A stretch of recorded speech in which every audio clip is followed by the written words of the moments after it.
오늘 우리에게 주시는 하나님의 말씀은 고린도전서 2장 10절에서 16절입니다. 하나님의 말씀을 봉독합니다.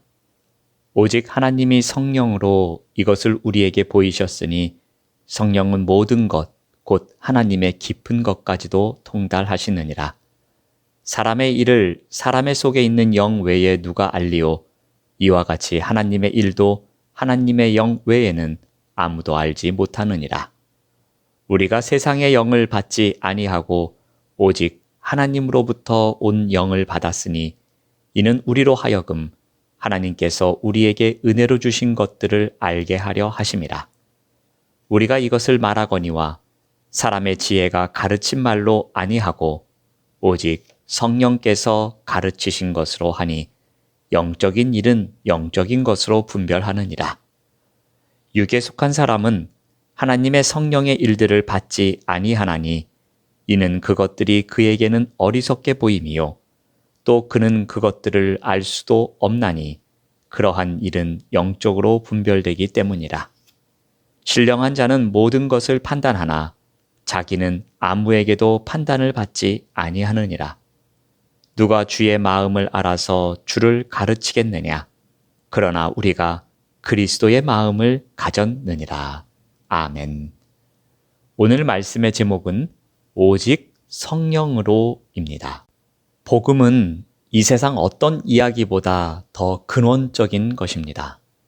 복음에 관한 하나님의 지혜는 피조물인 인간의 제한된 능력으로 이해하려는 것은 매우 어리석은 시도이기도 합니다.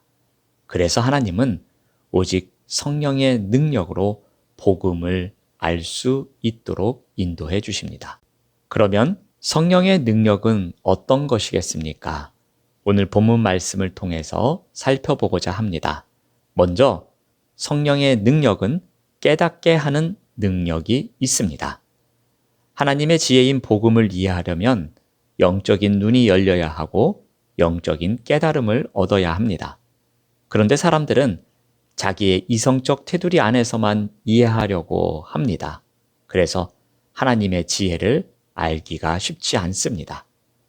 바울은 12절에서 이렇게 말합니다. 우리가 세상의 영을 받지 아니하고 오직 하나님으로부터 온 영을 받았으니 이는 우리로 하여금 하나님께서 우리에게 은혜로 주신 것들을 알게 하려 하심이라.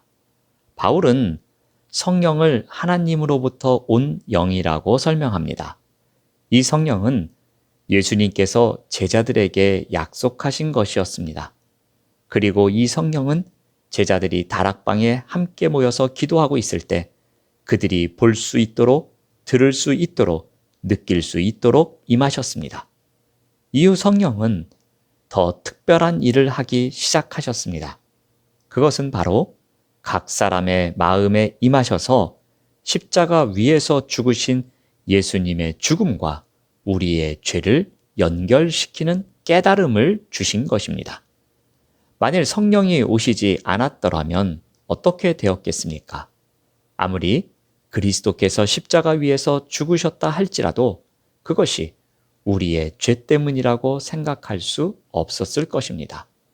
그냥 예수의 죽음은 이해할 수 없는 한 사람의 죽음일 뿐이었습니다. 그런데 하나님께서 보내신 성령이 무슨 일을 하셨습니까? 예수님의 십자가 죽음을 시공간을 초월하여 우리의 죄와 연결시킨 것입니다. 그 은혜의 사건을 우리의 사건으로 받아들이도록 깨닫게 하신 것입니다. 이것은 세상의 정신, 즉 세상 사람들의 사고방식으로 우리의 지식으로 알 수 없는 것입니다. 오직 하나님으로부터 온 영, 즉 성령의 능력으로 깨달을 수 있는 것입니다. 바로 성령의 능력이 여기에 있습니다. 복음을 온전히 알 수 있도록 깨닫게 해주시는 능력이 있습니다. 다음으로 성령의 능력은 가르치는 능력입니다. 바울은 고린도 교회 안에서 발생한 여러 문제를 해결하기 위해서는 이 세상의 지혜가 아니라 성령의 능력을 통해 깨닫게 하시는 하나님의 지혜가 그 무엇보다 필요함을 강조합니다. 이 지혜를 깨닫게 하도록 성령님은 무엇을 하십니까?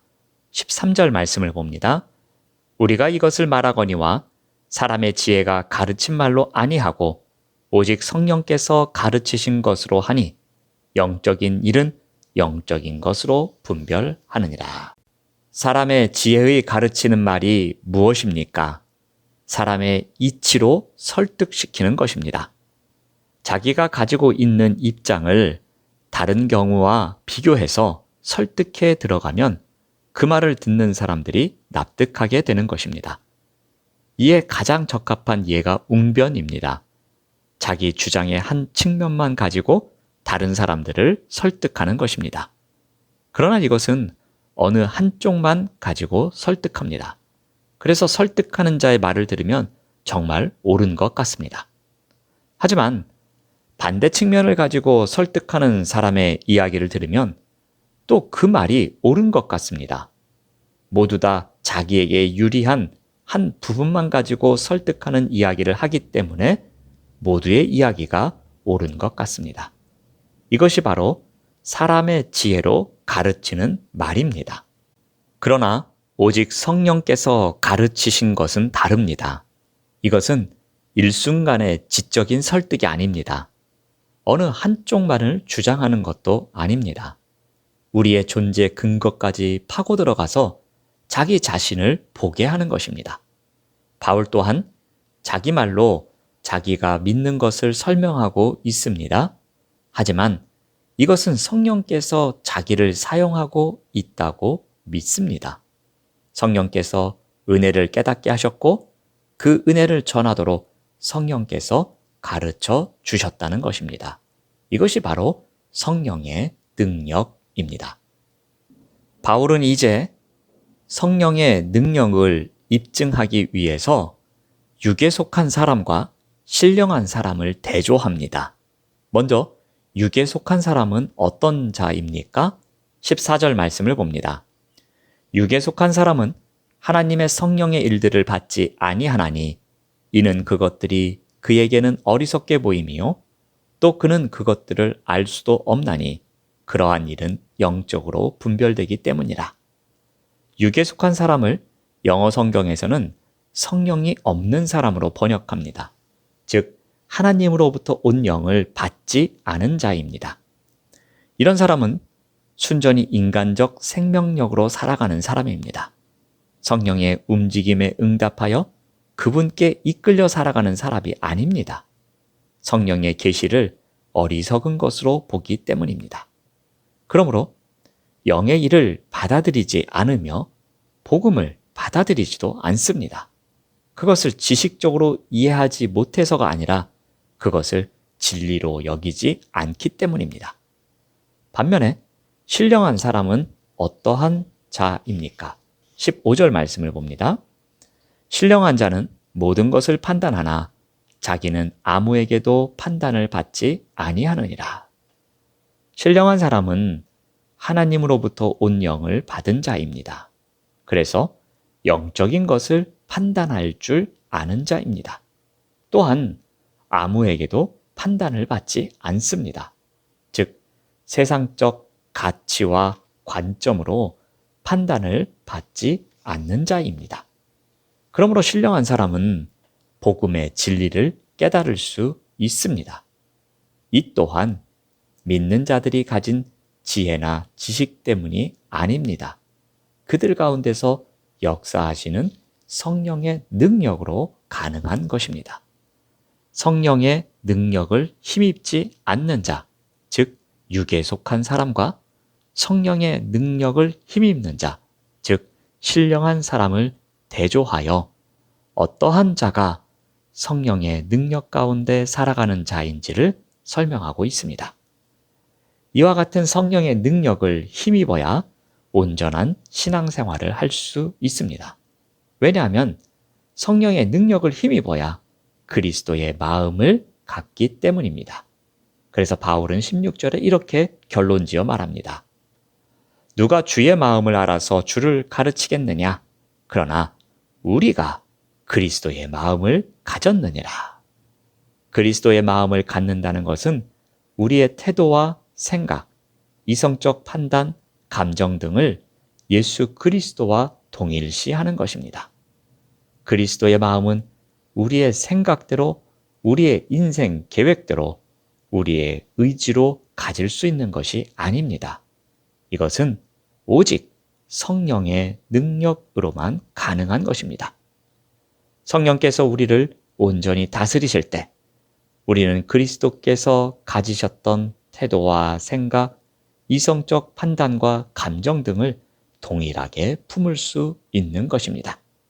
우리가 성령의 능력을 온전히 믿고 그분의 능력에 우리를 맡길 때 이와 같은 것이 가능합니다. 이러한 그리스도의 마음을 가졌을 때에 그 은혜를 온전히 알 수 있으며 그 은혜를 나누며 살아갈 수 있는 것입니다. 그러므로 오늘 또한 이와 같은 성령의 능력을 힘입어 살아갈 수 있도록 인도해 주시옵소서. 기도하며 살아가는 우리 모두가 되시기를 바랍니다.